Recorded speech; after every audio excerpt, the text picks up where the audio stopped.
బిజీగా ఉన్నవాడికి ఖాళీగా ఉండే స్నేహితులు చాలా అరుదుగా సందర్శిస్తారు. మరిగే కుండ వద్దకు ఈగలు రావు కదా. ఒకరోజు తిరిగి చూసుకున్నప్పుడు నువ్వు కష్టపడ్డ రోజులే చాలా అందమైనవిగా కనిపిస్తాయి. ఒకడు బయటకు ఎంత పరిపూర్ణంగా కనిపిస్తాడో అతనిలో అంతకంటే ఎక్కువ అంధకారం దాగి ఉంటుంది.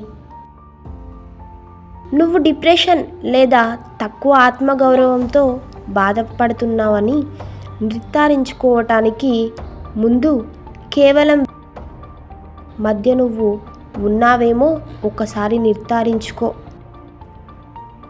తప్పు నుండి తప్పు చేస్తూ ఒకడు అసలు సత్యాన్ని కనుగొన్నాడు. నిజంగా చెప్పాలంటే చాలామంది స్వేచ్ఛను కోరుకోరు. ఎందుకంటే స్వేచ్ఛ అనేది బాధ్యతతో పాటు వస్తుంది. చాలామంది బాధ్యతలంటే చాలు ఉచ్చపోసుకుంటారు. దాదాపు అందరూ భర్తలు ప్రియుడికి ప్రత్యామ్నాయం మాత్రమే, ఎప్పటికీ ఆ వ్యక్తి కాలేరు. ఏ మానవుడు రహస్యాన్ని రహస్యంగా ఉంచలేడు. అతని పెదాలు నిశ్శబ్దంగా ఉంటే అతని చేతివేళ్ళు మాట్లాడుతాయి. అతని ప్రతి రంధ్రం ద్వారా ద్రోహం ప్రవహించటానికి సిద్ధంగా ఉంటుంది. ఒక స్త్రీ తన మగవాడిని మృదువుపరచాలి, అంతేకాని బలహీనపరచకూడదు. అన్ని కుటుంబాలు తమ జీవితాలను వారిలోని అత్యంత దెబ్బతిన్న వ్యక్తి చుట్టూ నిర్వహించుకుంటాయి. ఆడదాని ఛాతి వద్ద ప్రేమ మరియు ఆకలి కలుస్తాయి.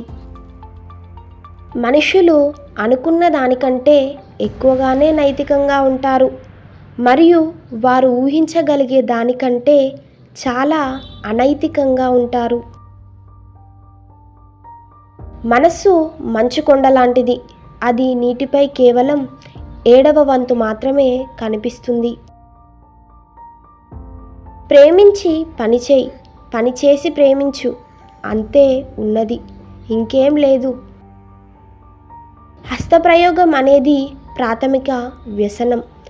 మద్యం, పొగాకు, డ్రగ్స్ దాని ప్రత్యామ్నాయాలు మాత్రమే. మెచ్యూరిటీ అంటే సంతృప్తిని వాయిదా వేయగల సామర్థ్యం. ఈ వీడియో నచ్చినట్లయితే లైక్ చేయండి, షేర్ చేయండి, అలాగే మా ఛానల్ను సబ్స్క్రైబ్ చేయండి.